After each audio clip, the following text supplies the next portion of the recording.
Hello बच्चों, कैसे हैं आप। उम्मीद करता हूं सभी लोग अच्छे होंगे। आपने मेरी पहली वीडियो देखी होगी। आज मैं उस वीडियो के बाद अगली दूसरी वीडियो लेके आया हूं। आपके सिलेबस की क्लास 12 से केमिस्ट्री से रिलेटेड ये वीडियो है। आज मैं आपको आपका पहला चैप्टर सॉलिड स्टेट पढ़ाऊंगा। ओके बच्चों, पहला चैप्टर सॉलिड स्टेट स्टार्ट करते हैं। थोड़ा सा मैं आपको पहले पीछे ले जाना चाहूंगा। आप चलिए नाइन्थ क्लास में। नाइन्थ क्लास में आप सबसे पहला टॉपिक पढ़ते हैं, सबसे पहला चैप्टर मैटर्स को लेकर। What is matter. इसी मैटर्स में आपको बताया जाता है कि anything which occupy space and have mass is known as matter. इसके बाद हम क्या करते हैं बच्चों, इस मैटर को क्लासिफाई करते हैं on the basis of physical property, on the basis of chemical property,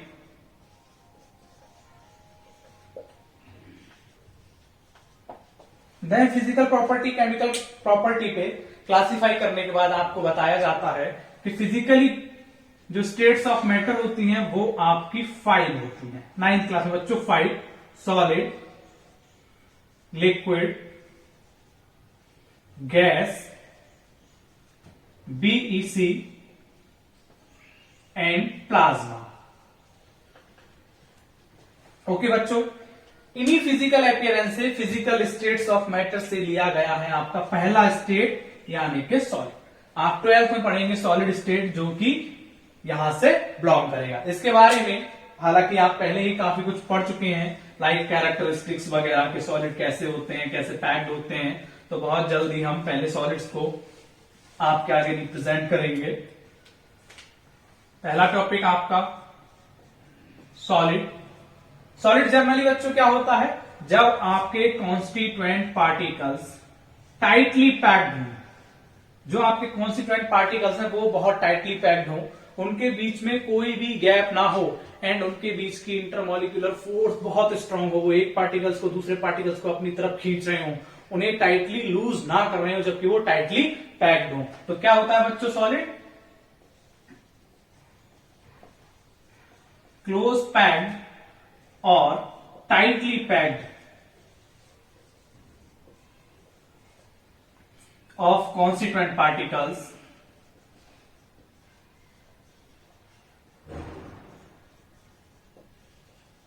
ये कॉन्स्टिट्यूएंट पार्टिकल्स आपके क्या क्या हो सकते हैं। ये कॉन्स्टिट्यूएंट पार्टिकल्स आपके हो सकते हैं बच्चों atoms, molecules and ions.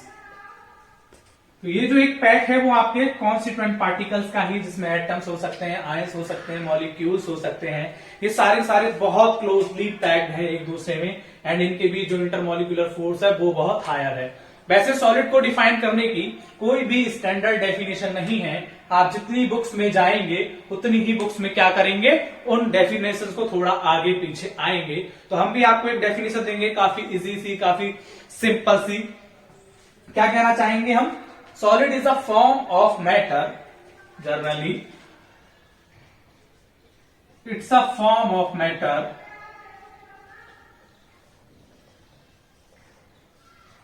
in which constituent particles closely packed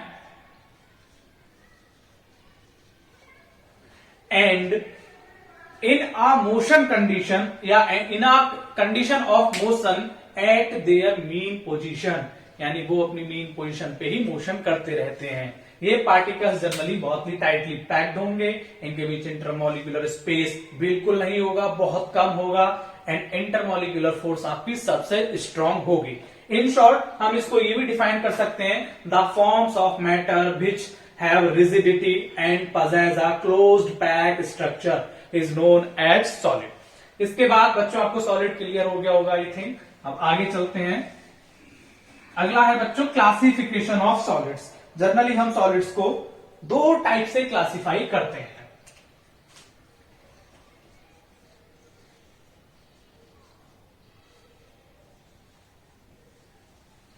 ये जो 2 टाइप्स के आपके क्लासिफिकेशन है सॉलिड के,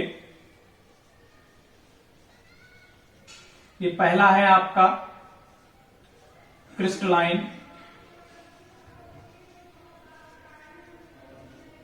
दूसरा है आपका amorphous.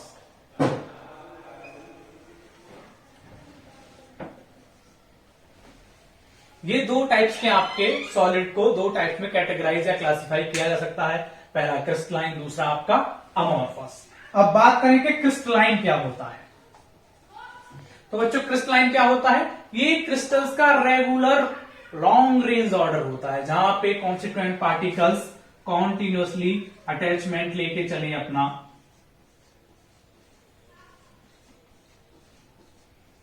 In form of crystals. Crystals तो आपने देखे होंगे बच्चों, जैसे कि शुगर का क्रिस्टल कुछ इस तरह करके होता है। ठीक है बच्चों, तो ये सॉलिड्स क्या कहलाएंगे? आपके क्रिस्टलाइन सॉलिड कहलाएंगे। अमोर्फस सॉलिड, जिनका ऑर्डर जो हो वो लॉन्ग रेंज ना हो, थोड़ा लॉन्ग रेंज हो लेकिन मैक्सिमम पॉइंट इसमें शॉर्ट रेंज का हो, या मैक्सिमम कैपेबिलिटी शॉर्ट रेंज की हो। फॉर एग्जाम्पल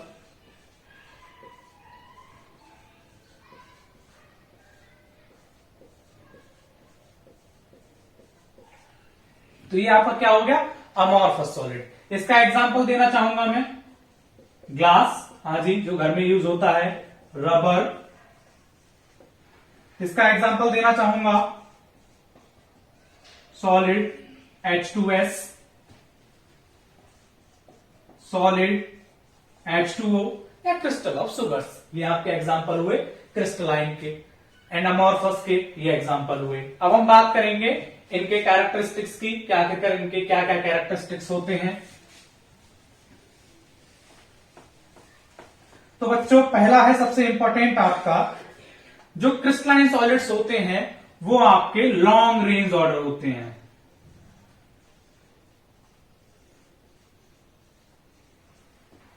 जबकि ये लॉन्ग रेंज ऑर्डर नहीं होते, इनका ऑर्डर शॉर्ट रेंज होता है। दूसरा, इनका जो मेल्टिंग पॉइंट होगा या बॉइलिंग पॉइंट होगा वो शार्प होगा, जबकि इनका बटवीन होगा। कहने का मतलब कि इनका जो बॉइलिंग पॉइंट होगा वो बच्चों फिक्स होगा। सपोज दैट कि कोई भी मॉलिक्यूल है वो आपका 110 डिग्री सेल्सियस पे कंप्लीटली बॉयल या मेल्ट हो जाता है, जबकि बात करेंगे इनकी अमोर्फस सॉलिड की तो इनका क्या होगा कि 100 डिग्री से लेके 110 डिग्री तक ये कहीं भी, मतलब 100 पे आगे मेल्ट होना स्टार्ट होगा और 110 तक आगे ये कंप्लीटली मेल्ट हो पाएगा या थोड़ा और टेम्परेचर लेगा। तो बच्चों इसका मेल्टिंग पॉइंट क्या है? आपका बटवीन। इसका मेल्टिंग पॉइंट शार्प। बात करें ज्योमेट्री की, तो क्रिस्टलाइन सॉलिड की जो ज्योमेट्री होगी वो आपकी रेगुलर होगी, जबकि अमोर्फस सॉलिड की जो ज्योमेट्री होगी वो इररेगुलर होगी। बात करें आपके अगले नेचर की, यानी कि ये बच्चों नेचर में होते हैं एनआइसोट्रॉपिक और ये होते हैं आइसोट्रॉपिक। आइसोट्रॉपिक एंड आइसोट्रॉपिक क्या होता है बिल्कुल बताऊंगा मैं आपको। सपोज बच्चों कि आपके पास एक मॉलिक्यूल है, यानी कि कॉन्स्टिट्यूएंट पार्टिकल्स है, ये कुछ भी हो सकता है अमोर्फस सॉलिड या क्रिस्टलाइन सॉलिड में से। जब आप इसकी फिजिकल प्रॉपर्टी काउंट करेंगे, क्या करना है बच्चों आपको? Physical property. And physical property for example resistivity. जब आप फिजिकल प्रॉपर्टी काउंट करेंगे अलग अलग डायरेक्शंस में, सपोज दैट एक डायरेक्शन आपकी ये थी, एक डायरेक्शन आपकी ये थी, एक डायरेक्शन बच्चा लोगों आपकी ये थी, तो इसकी वैल्यू जो आएगी हर बार डिफरेंट आएगी। वो नेचर आपका क्या कहलाएगा? An isotropic. यानी जब हम किसी भी कॉन्स्टेंट पार्टिकल्स की फिजिकल प्रॉपर्टी को कैलकुलेट करेंगे और उसकी वैल्यू हर बार हर डायरेक्शन में डिफरेंट आ रही है, तो बच्चों ये कहलाएगी आपकी एन आइसोट्रॉपिक। जब इसकी वैल्यू हर बार सेम आए, किसी भी डायरेक्शन में जाए आप, हर बार वैल्यू सेम आ रही है, तो ऑटोमेटिकली बच्चों ये क्या कहलाएगी? आपकी आइसोट्रॉपिक। क्लियर हो गया होगा आपको ये। इसके बाद बात करेंगे हम इसके कूलिंग कर्व की। इसका बच्चों कूलिंग कर्व जो होता है वो स्मूथ नहीं होता, इसमें कई सारे ब्रेक्स होते हैं, जबकि इसका जो कूलिंग कर्व है वो एकदम स्मूथ होता है। जैसे सपोज दैट इसका कूलिंग कर्व हम बनाएं, तो इसका जो कूलिंग कर्व होगा कुछ इस तरह करके होगा, यानी आप टोटली देख सकते हैं इसमें आपके ब्रेक डाउन्स हैं। जबकि इसका कूलिंग कर्व बनाएंगे हम अमोर्फस सॉलिड्स का, तो इसका कूलिंग कर्व क्या होगा बच्चों? एकदम से स्मूथ आएगा, यानी इसमें कोई भी आपका ब्रेकेज या ब्रेक पॉइंट नहीं है। ये हो गया बच्चों आपका कूलिंग कर्व। आगे बढ़ते हैं, या प्लेन। बच्चों जब हम किसी भी क्रिस्टलाइन सॉलिड को या किसी भी क्रिस्टलाइन ऑब्जेक्ट को एक शार्प एजिस ऑब्जेक्ट से कट करेंगे, यानी कि सपोज दैट आपके पास ये एक सबस्टेंस है जो आपका क्रिस्टलाइन सॉलिड का है, जब आप इसको किसी भी sharp edges object, for example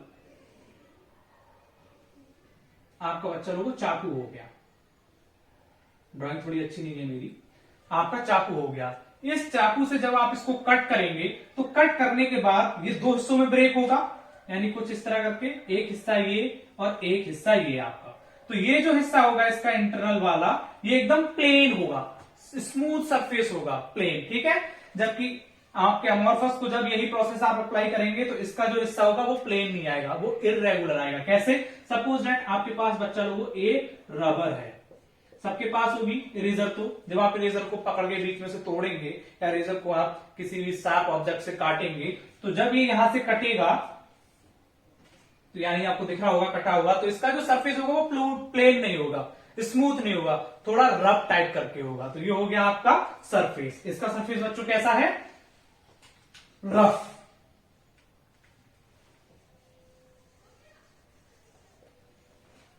next आपके इसमें 1 2 3 4 5 6 7 टॉपिक्स हो गए। अब बच्चों इसके एग्जाम्पल मैं यहां लिख देता हूं। सबसे पहले लिखूंगा क्रिस्टलाइन सॉलिड्स के। क्रिस्टलाइन सॉलिड्स के एग्जाम्पल बच्चों कॉपर हुआ, आयरन हुआ, ETC, ठीक।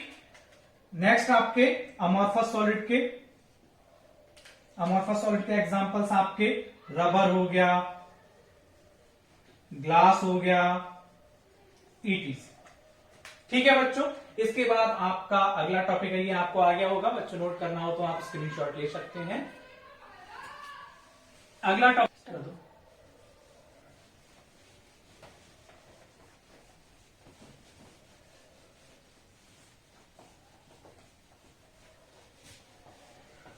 इसके बाद बच्चों आपने क्या क्या पढ़ लिया ये बताते हैं हम आपको। आपने सॉलिड्स पढ़ लिया, सॉलिड्स का क्लासिफिकेशन पढ़ लिया, ठीक है। अब नेक्स्ट टॉपिक पढ़ेंगे आप क्रिस्टलाइन सॉलिड्स का क्लासिफिकेशन। हाँ बच्चों, अभी हमने पहले सॉलिड को डिवाइड किया था दो पार्ट्स में, क्रिस्टलाइन एंड अमोर्फस। एक चीज और बच्चों मुझे याद आई, जो क्रिस्टलाइन सॉलिड्स होते हैं ये आपके ट्रू सॉलिड्स होते हैं, और जो आपके अमोर्फस सॉलिड्स होते हैं ये आपके स्यूडो सॉलिड्स होते हैं। अमोर्फस आपका दो वर्ड से मिलकर बना है, जो ग्रीक वर्ड है ए प्लस मॉर्फस। इसमें ए का मतलब होता है बच्चों नो, मॉर्फस का होता है फिक्स्ड शेप, ठीक है बच्चों। हमने आपको सॉलिड क्रिस्टलाइन, अमोर्फस। अब हम क्या करेंगे? क्रिस्टलाइन को क्लासिफाई करेंगे। क्रिस्टलाइन को बच्चों on the basis of characteristics, इसको 4 टाइप से क्लासिफाई किया जा सकता है। कितने टाइप से? 4 टाइप से। Number 1 ionic crystalline solid, number 2 molecular crystalline solid, number 3 ionic molecular metallic crystalline solids, and number 4, इसको थोड़ा आगे तक बढ़ा देते हैं, कोवैलेंट क्रिस्टलाइन सॉलिड। अब बात करेंगे क्या होते हैं, तो ये मैं आपको बहुत ही शॉर्ट ट्रिक्स में बताऊंगा, और ये शॉर्ट ट्रिक्स है। नंबर 1 आयनिक सॉलिड, इनका बच्चों कॉन्स्टिट्यूएंट पार्टिकल्स, यानी कि इन शॉर्ट में लिखना चाहूंगा इसको Cp। इनका कॉन्स्टिट्यूएंट पार्टिकल्स क्या होता है बच्चों? ये आयनिक क्रिस्टलाइन सॉलिड है तो ये आयन से मिलकर बने हैं, ये मॉलिक्यूलर क्रिस्टलाइन सॉलिड है तो ये मॉलिक्यूल से मिलकर बने हैं, ये मेटेलिक क्रिस्टलाइन सॉलिड है, और आप बच्चों जानते हो मेटेलिक क्या होता है? पॉजिटिव, यानी ये एक तरह से पॉजिटिव आयन से मिलकर बने हुए हैं। और ये आपके कोवैलेंट क्रिस्टलाइन सॉलिड है। कोवैलेंट क्रिस्टलाइन सॉलिड बच्चों आपके वो क्रिस्टलाइन सॉलिड है जो नॉन मेटल से मिलकर बने हुए होते हैं, ठीक है बच्चों। अब आगे ये है कि आपका जो कोवैलेंट सॉलिड है, सॉरी जो मॉलिक्यूलर सॉलिड है, वो भी 3 टाइप्स का होता है। It is also 3 types. Number 1 polar, number 2 non polar, number 3 hydrogen bonding.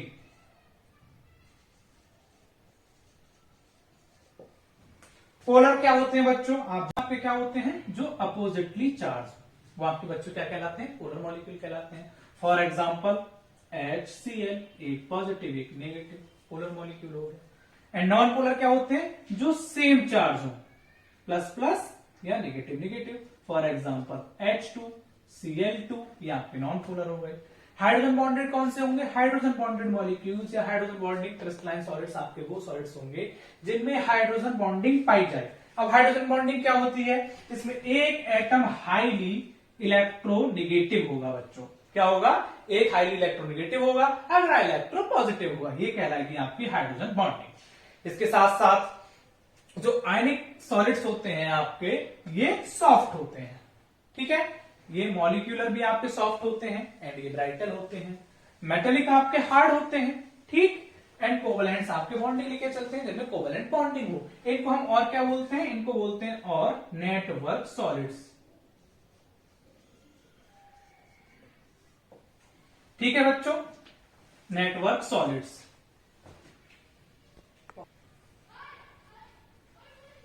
अब आपका अगला टॉपिक है बच्चों आपका क्रिस्टल, सॉरी स्पेस लैटिस और क्रिस्टल लैटिस। इसमें आपको एक चीज और मैं बताऊं, अगर आप किसी भी सबस्टेंस को कन्वर्ट करेंगे अमोर्फस में, तो इसके लिए बच्चों आपको क्या करना पड़ेगा, रैपिड कूलिंग करनी पड़ेगी आपको। और अब अमोर्फस को अगर आप कन्वर्ट करेंगे क्रिस्टलाइन में, तो बच्चों आपको क्या करना पड़ेगा, आपको एनिलीन करनी पड़ेगी। थोड़ी स्पेलिंग आगे पीछे होगी, वो आप लोग देख लीजिएगा, ठीक। इसके साथ साथ आपको यूजेस भी बताता चलूं। यूजेस ऑफ अमोर्फस सॉलिड्स क्या होते हैं बच्चों, ये आपका जनरली डेली लाइफ में बहुत यूज होता है, बहुत से आप प्लास्टिक्स यूज करते हैं, ठीक है बच्चों। बहुत से आप घर में कंस्ट्रक्शनेबल जो ग्लास होता है, घर में खिड़की दरवाजों पे ग्लास लगता है, शीशा जो होता है, वो आपका क्या करता है, इसी का एग्जाम्पल है, यानी कि इसी के यूज में आता है। एक चीज और बताऊंगा बच्चों आपको, जो अमोर्फस सॉलिड होते हैं वो एक पर्टिकुलर टाइम के बाद आके कर हम ग्लास को क्यों अमोर्फस सॉलिड कह रहे हैं, आप लोगों में बहुत से का क्वेश्चन होगा कि ये तो सॉलिड है बट हम इसको अमोर्फस क्यों बोल रहे हैं। तो इसका रीजन ये है, ये जो बच्चों आपके घर की खिड़कियां होती हैं, यानी कि विंडो, इसमें शीशा लगा रहता है, आपने देखा ही होगा।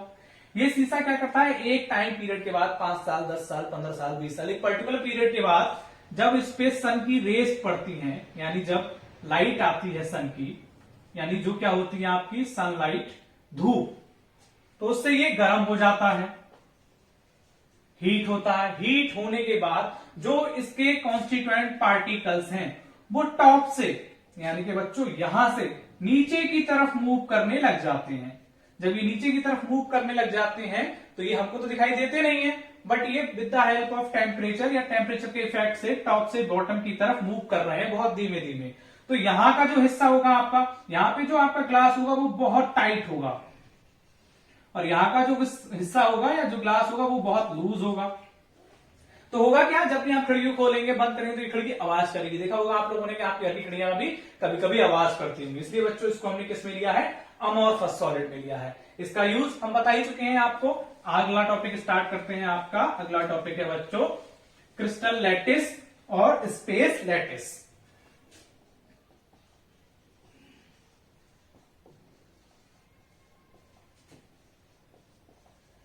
क्रिस्टल लैटिस और स्पेस लैटिस की, क्रिस्टल लैटिस और स्पेस लैटिस क्या होता है। जनरली बच्चों जब आप क्रिस्टलाइन सॉलिड्स को देखेंगे तो वो क्या होंगे, एक रेगुलर अरेंजमेंट को लेके चलते हैं 3 डायमेंशनल में। क्या होता है बच्चों, रेगुलर अरेंजमेंट इन 3 डायमेंशनल। तो इस अरेंजमेंट को क्या होगा, क्रिस्टल से एक दूसरे से कनेक्ट होंगे। सपोज दैट एक क्रिस्टल ये है आपका, अगला क्रिस्टल ये है आपका, तो ये दोनों क्या होंगे, जब आपस में कनेक्ट होंगे तो ये इससे कनेक्ट होगा, इस कनेक्शन को शो करने के लिए हम क्या करते हैं, पॉइंट्स का यूज करते हैं। क्या करते हैं बच्चों, पॉइंट्स का यूज। जैसे कि अब हमने ये लिया, सॉरी आपको दिखेगा नहीं, थोड़ा बड़ा बनाता हूं। एक क्रिस्टल को शो करने के लिए हमने इन पॉइंट्स को आपस में ज्वाइन किया, दूसरे क्रिस्टल को शो करने के लिए हमने इन पॉइंट्स को आपस में ज्वाइन किया, तो इसी को बच्चों हम क्या बोलेंगे, क्रिस्टल लैटिस। यही आपका क्या कहलाएगा, क्रिस्टल लैटिस। जब यही पोजीशन आपके किसी कॉन्स्टिट्यूएंट पार्टिकल के द्वारा, चाहे एटम हो, मॉलिक्यूल हो या आयन हो, उसके द्वारा कवर कर ली जाए यानी ऑक्यूपाई कर ली जाए, तो इस सिचुएशन को हम बोलेंगे स्पेस लैटिस। पर्टिकुलर एक स्पेस में ये क्या करेंगे, अपने कई सारे infinite set of constituent particles या क्रिस्टल्स को आपस में कंटिन्यू ज्वाइन करते हुए चले जाएंगे, तो इसको बोलेंगे बच्चों स्पेस लैटिस। अब स्पेस लैटिस यानी कि इन शॉर्ट हम बोलेंगे लैटिस। तो लैटिस को हम क्या करेंगे बच्चों, दो तरह से डिवाइड कर सकते हैं। आगे है आपका लैटिस। तो इस लैटिस को हम कितनी तरह से डिवाइड कर सकते हैं, दो तरीके से। नंबर पहला 2D एंड नंबर दूसरा 3D। अब 2D जनरली क्या होता है, जब एक प्लेन पे हम आपस में पॉइंट्स को जोड़ दें, तो जोड़ने के बाद जो क्रिस्टल बनाएगा वो आपका क्या करेगा, एक लैटिस बनाएगा। इसी लैटिस को बोलेंगे 2D लैटिस। फॉर एग्जांपल, यानी कि एक प्लेन पेपर लिया आपने, वहां पे कई सारे पॉइंट्स आपने ज्वाइन किए,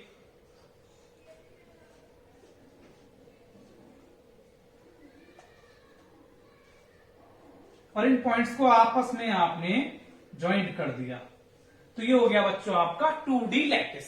क्या हुआ आपका 2D लैटिस।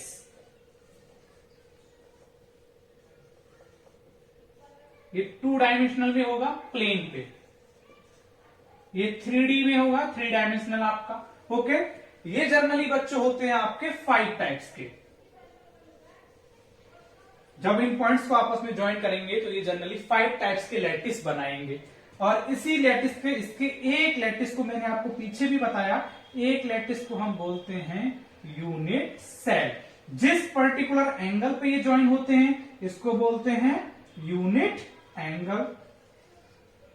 ओके बच्चों, अब बात करेंगे इसकी कि इसके टाइप्स, ये बच्चों 5 टाइप्स के होते हैं। 5 टाइप्स को आप याद रखने की एक शॉर्ट ट्रिक यूज कर सकते हैं। और हाँ बच्चों, इस 5 टाइप्स को आप याद रखने का जो आपका शॉर्ट ट्रिक है वो होगी आपकी SRPRH। इन शॉर्ट हम इसको बोल सकते हैं सर राम प्रताप रहते हैं। आप इसको दूसरी ट्रिक से भी याद कर सकते हैं। अब मैं इसको बताता हूं। इसमें ये S, ये R, ये P, ये R और ये H, ये टाइप्स हैं आपके 2D लैटिस के। इसका पहला टाइप हुआ S का मतलब सिंपल,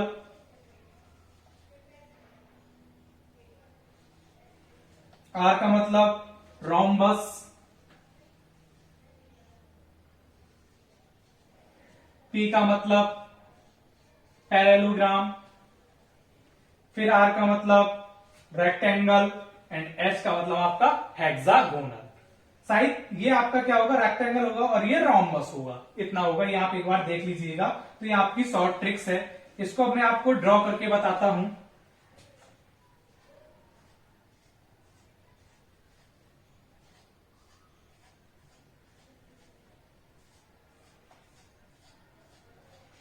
ये आपके प्लेन्स हैं, ये आपके पॉइंट्स हैं। तो हमने क्या किया, इस पॉइंट को जोड़ा, इस पॉइंट को जोड़ा और इस पॉइंट को जोड़ा एंड इस पॉइंट को जोड़ा। तो ये एक आपका एंगल बना जो तकरीबन 90 degree Celsius, sorry 90 degree centigrade का आपका एंगल है। तो ये आपको कैसा दिख रहा है, सिंपल क्यूब। कैसा दिख रहा है बच्चों, सिंपल। तो इसी को बोलेंगे सिंपल लैटिस। ठीक, जब इसी को हम कंजॉइन करें आपस में, ये तो आपका एक हो गया। एंड सपोज दैट इसको हम मिटा दें थोड़ा सही करने के लिए। इसको ज्वाइन किया, इसको ज्वाइन किया, इसको ज्वाइन किया एंड इसको ज्वाइन किया। तो ये बच्चों आपको कैसा दिख रहा है, रेक्टेंगुलर। तो ये क्या कहलाएगा आपका, रेक्टेंगुलर लैटिस। इसके बाद बच्चों बाकी के आपके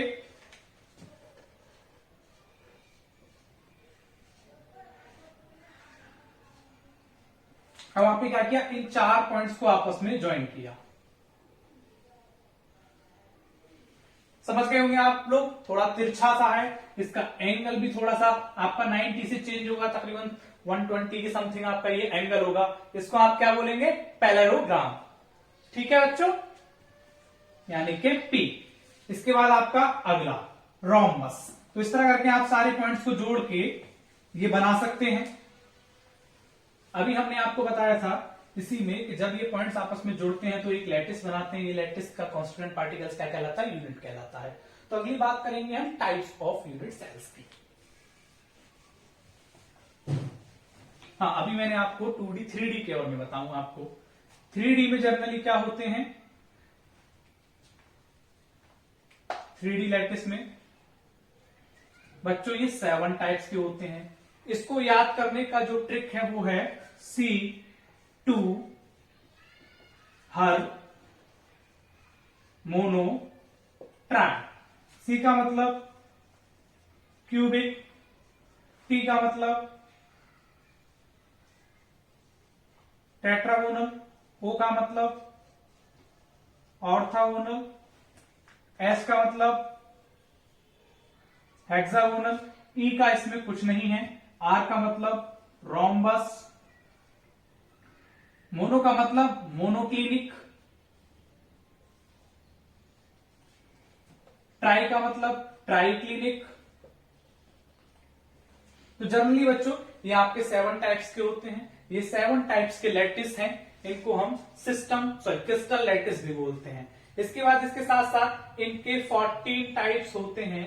ये जो 14 टाइप्स है ये कहलाते हैं आपके ब्रेवियस सिस्टम या ब्रेवियस लैटिस। ये आपके क्रिस्टल लैटिस, ये आपके 14 टाइप्स ब्रेवियस लैटिस। मैं भी आपके लिए एक डायग्राम शो करूंगा जिसमें आपको पता लगेगा कि कहां पे क्या है, कहां पे क्या नहीं है। ओके बच्चों, अब आप डायग्राम देखेंगे, ठीक है।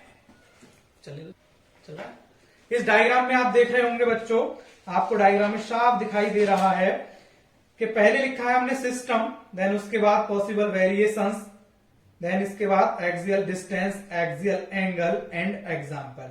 ये जो सिस्टम है बच्चों, ये सिस्टम ही आपके क्रिस्टल सिस्टम है।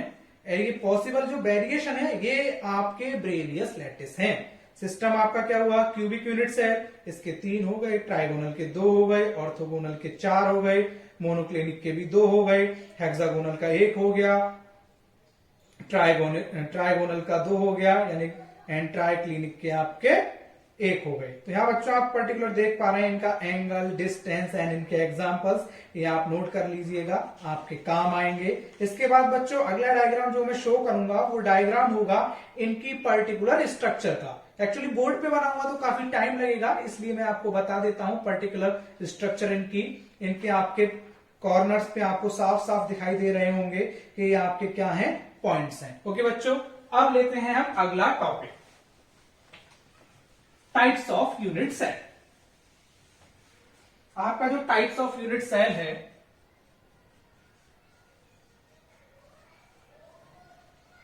तो जनरली यूनिट सेल्स को हम 2 टाइप्स में कैटेगराइज करते हैं। आपका पहला टाइप है बच्चों और ये दूसरा टाइप। पहला टाइप है आपका प्रिमिटिव यूनिट सेल और दूसरा नॉन प्रिमिटिव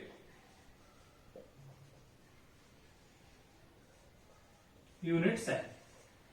तो प्रिमिटिव यूनिट सेल जनरली क्या होता है बच्चों, प्रिमिटिव यूनिट सेल आपके वो यूनिट सेल होते हैं जहां पे कॉन्स्टिट्यूएंट पार्टिकल्स सिर्फ और सिर्फ कॉन्स्टिट्यूएंट पार्टिकल्स सिर्फ और सिर्फ आपके कहां पे हो, कॉर्नर्स पे हो, ओनली कॉर्नर्स।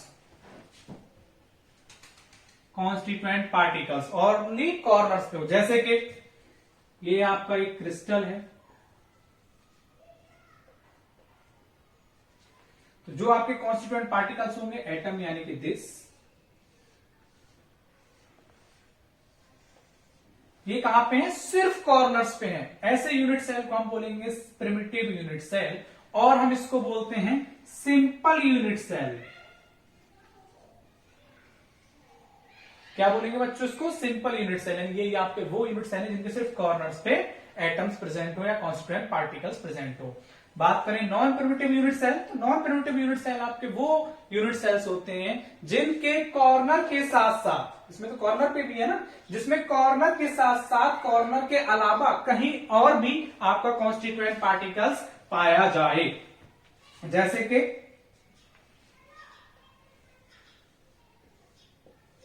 ये आपका एक यूनिट सेल है, तो इसके जो कॉन्स्टिट्यूएंट पार्टिकल्स हैं वो आपके कॉर्नर्स के साथ साथ, ये आपके कॉर्नर्स हैं बच्चों, कॉर्नर के साथ साथ कहीं और भी, सपोज दैट यहां पे हो, यहां पे हो या यहां पे हो, इस तरह के यूनिट सेल को बोलेंगे हम नॉन प्रिमिटिव यूनिट सेल। इसके भी बच्चों 3 टाइप होते हैं। कितने टाइप्स होते हैं इस नॉन प्रिमिटिव यूनिट सेल के? 3 टाइप्स। इनको हम फर्दर क्लासिफाई करते हैं, number 1, number 2 and number 3। Number 1 को बोलेंगे हम बीसीसी, नंबर 2 को बोलेंगे एफसीसी, नंबर 3 को बोलेंगे ईसीसी। बीसीसी की फुल फॉर्म है बच्चों body centred cubic unit cell, FCC की फुल फॉर्म है बच्चों face centred cubic unit cell, and ECC की फुल फॉर्म है आपकी end centred cubic unit cell. अब इनके डायग्राम बताते हैं हम कैसे बनेंगे। बात करें अगर हम बीसीसी की,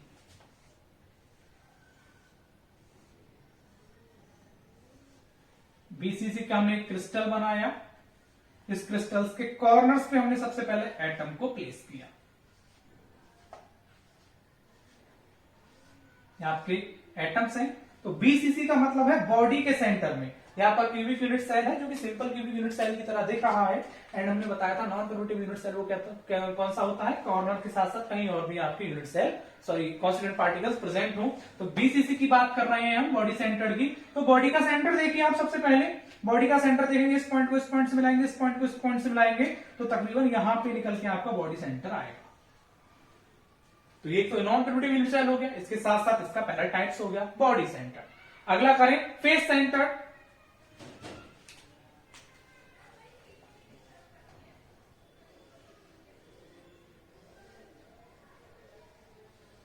ये थोड़ा सा मिट गया है, इनके कॉर्नर्स को आप ज्वाइन करें, आप थोड़ा अच्छे से बनाइए। और इसके कॉन्स्टिट्यूएंट पार्टिकल्स पहले तो कॉर्नर्स पे हों, कॉर्नर के साथ साथ फेस, यानी कि इसका फेस देखिए सामने आपको दिख रहा है, एक फेस ये हो गया, ये दिख रहा है एक फेस ये हो गया, ये दिख रहा है एक फेस ये हो गया, यानी टोटल जितने इसके फेस हैं वहां पे भी आपका क्या होगा, आपका कॉन्स्टिट्यूएंट पार्टिकल्स अरेंज होगा यानी प्रेजेंट होगा। तो ये हो गया आपका बच्चों एफसीसी, ये हो गया आपका वीसीसी, एफसीसी, बीसीसी। अगला है आपका ईसीसी। ईसीसी को देखें आप,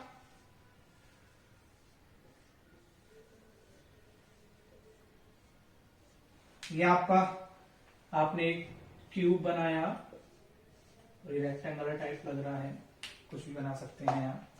इसके एंड पे, तो ये बच्चों फेस है, तो फेस का एंड कहां हो गया, यहां। ये फेस है तो इसका एंड इधर हो गया। इस तरह करके कॉर्नर्स के साथ साथ बिल्कुल एंड पे आपके यूनिट सेल के जो कॉन्स्टिट्यूएंट पार्टिकल आएगा वो एंड पे भी आएगा, इसी को बोलेंगे हम ECC.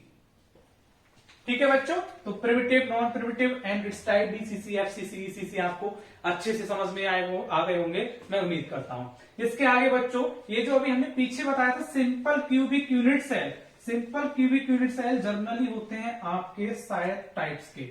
Simple cubic unit cell, ये बच्चों कितने होते हैं, 7 टाइप्स।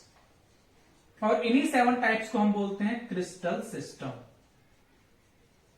अभी मैंने आपको थोड़ी देर पहले एक डायग्राम दिखाया था, ठीक है, ये वहीं से लिंक करेगा। ठीक है, 7 टाइप्स के क्रिस्टल सिस्टम होते हैं एंड 14 टाइप्स इसके होते हैं। इसका अरेंजमेंट जो होता है वो 14 टाइप से हो सकता है, उसको बोलते हैं ब्रेवियस लैटिस। तो ये चीज आपको क्लियर हो गई होगी। अब आपका अगला टॉपिक है बच्चों आज का क्लोज पैक्ड स्ट्रक्चर और क्लोज पैकिंग। क्या है, क्लोज पैक्ड स्ट्रक्चर और क्लोज पैकिंग।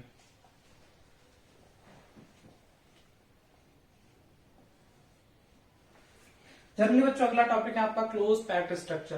तो generally close packed structure generally क्या होता है बच्चों, इसमें ऐसा होता है कि जो आपके कॉन्स्टिट्यूएंट पार्टिकल्स होंगे वो एक स्पेस में मैक्सिमम अमाउंट ऑफ एटम्स को ऑक्यूपाई करें। यानी कि अगर आपका स्पेस है, अगर आपने इस तरह करके एटम्स को प्लेस किया है जहां पे इनके बीच गैप है, तो ये बहुत लो परसेंटाइल होगा इनकी पैकिंग का। ठीक है, तो इसको हम क्या करें, इसको ऐसा करें कि ये कंप्लीटली इतने एरिया में ज्यादा से ज्यादा चीजें आए और गैप भी आपका क्या रहे, मिनिमम रहे, बिल्कुल बहुत कम गैप रहे। इस तरह की पैकिंग को ही हम बच्चों क्या बोलते हैं, क्लोज पैकिंग बोलते हैं। जल्दी से बनाते हैं, आप सही से बनाइए। ये आपकी क्या कहलाएगी, क्लोज पैकिंग। जनरली आपके जब फ्रेंड का बर्थडे होता है तो आप उसको गिफ्ट देते हैं। गिफ्ट देने के बाद आप क्या करते हैं, जब उसको शॉप पे परचेज करने जाते हैं तो सबसे पहले उसको रैप कराते हैं। रैप कराने के बच्चों दो मोटिव होते हैं, एक तो ये कि जो गिफ्ट हम दे रहे हैं वो किसी को पता ही ना लगे पार्टी में।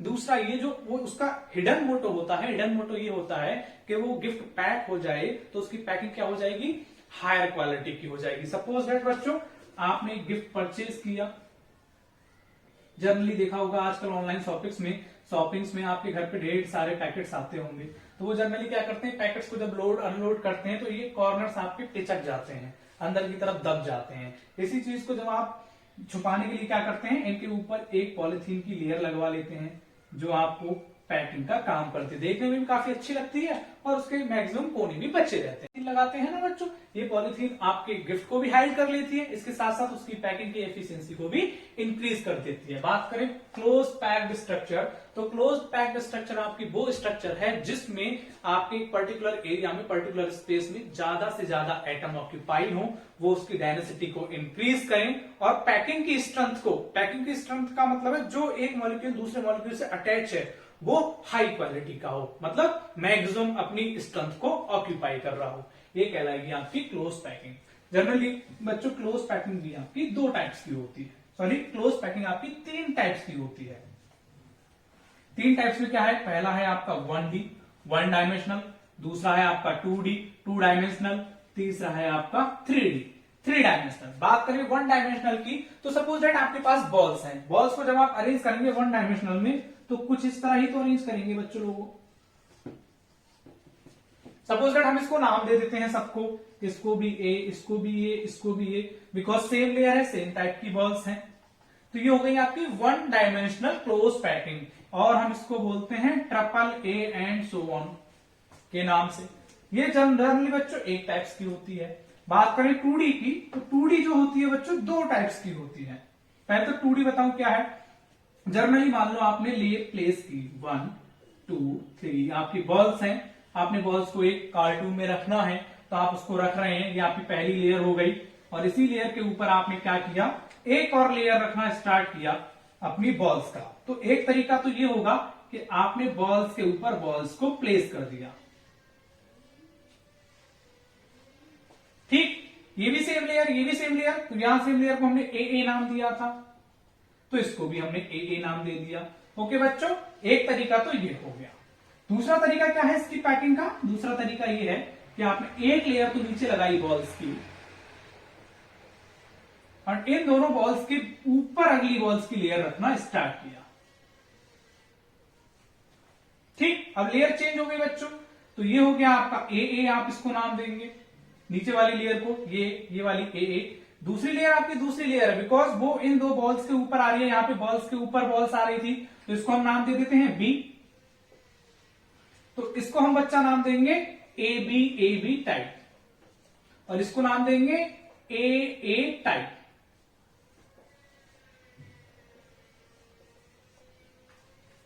ठीक है, इसके दो टाइप्स ये होते हैं बच्चों। आगे ये तो आपका 2D में हो गया कि कैसे होती है, इसके भी दो टाइप्स होते हैं। वो दो टाइप्स क्या है आपके, number 1 2D in square and 2D in hexagonal. तो स्क्वायर का मतलब है जब बॉल्स आपस में प्लेस होंगी, जब आप बॉल्स को रखेंगे कुछ इस तरह करके,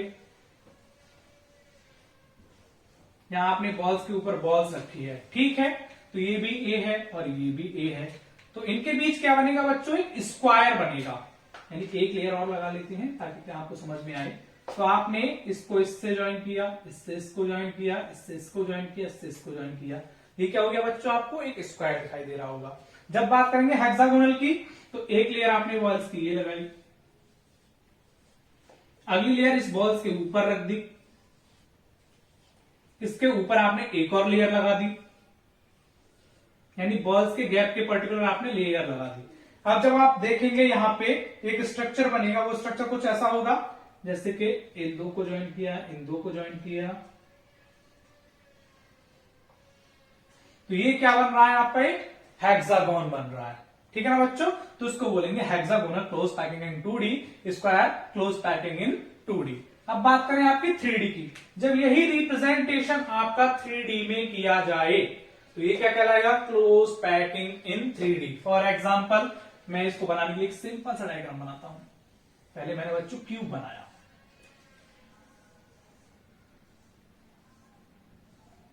अब इस क्यूब्स के अंदर आसानी से आप क्या कर सकते हैं, बॉल्स को रिप्रेजेंट कर सकते हैं।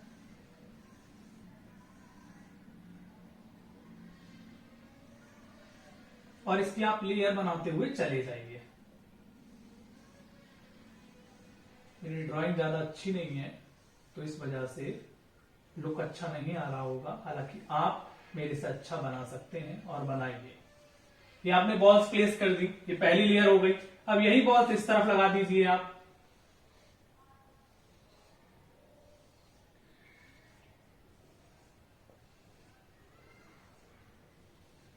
ठीक है, ये 3D रिप्रेजेंटेशन है। यही बॉल्स ऊपर की तरफ लगा दीजिए आप,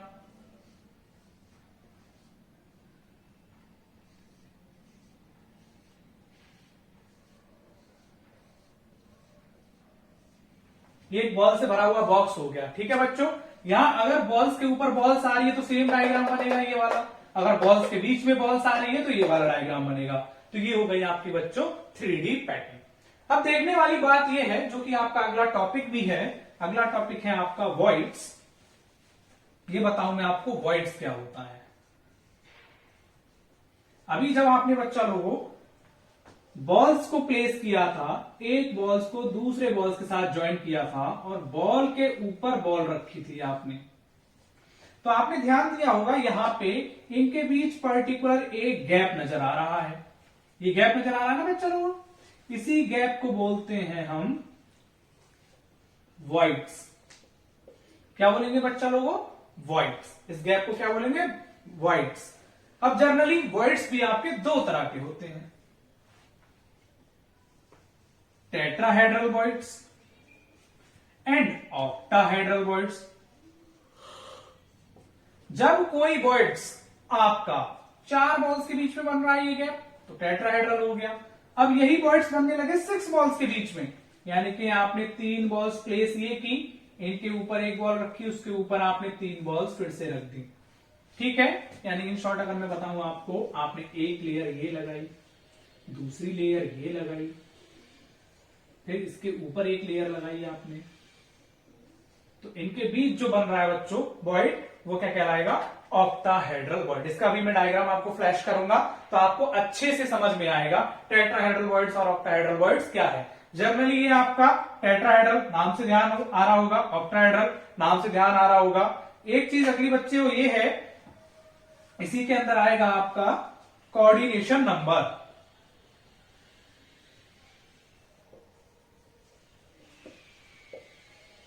कोऑर्डिनेशन नंबर क्या होता है जानते होंगे आप लोग, चलिए मैं बताता हूं। किसी भी एटम के नेबर्स या किसी भी एटम के पास वाले एटम क्या कहलाएंगे, उसका कोऑर्डिनेशन नंबर कहलाएंगे। फॉर एग्जांपल हमने ये 3 एटम को ज्वाइन किया, तीनों को नाम दे दिया A2 और A3। अब आपसे पूछा जाए कि A2 का कोऑर्डिनेशन नंबर बताइए, तो A2 बच्चों ये है। अब इसके आसपास कितने और स्फीयर्स हैं, यानी कितने और आपकी बॉल्स हैं, कितने और आपके कॉन्स्टिट्यूएंट पार्टिकल्स मॉलिक्यूल हैं, 2। एक ये एक ये, तो आपका कोऑर्डिनेशन नंबर बच्चों क्या हो गया, 2। किसी भी एटम के पास वाले एटम या नेबर्स एटम, पास वाले एटम क्या कहलाएंगे बच्चों, कोऑर्डिनेशन नंबर। मैं उम्मीद करता हूं आपको मैंने जो आज पढ़ाया है आपको समझ में आएगा। इस वीडियो में आपको जो भी सजेशंस देने हो आप अपने सजेशंस खुले दिल से दे सकते हैं। आपको आने वाली कोई भी प्रॉब्लम इस टॉपिक के रिगार्डिंग वीडियो से सॉल्व करने की कोशिश की जा रही है। उम्मीद करता हूं कि ये कोशिश मेरी कामयाब होगी, आपको चीजें समझ में आएंगी, इंटरेस्टिंग लगेंगी। ये आपका पार्ट 1 था वीडियो का। इसके बाद बच्चों मैं अगला पार्ट लेके आऊंगा जो कि न्यूमेरिकल और थ्योरेटिकल दोनों मिक्सेबल होगा। इसमें अभी आपके कुछ टॉपिक्स और रह गए हैं। चलिए तो बच्चों, आज के लिए इतना ही, फिर मिलते हैं।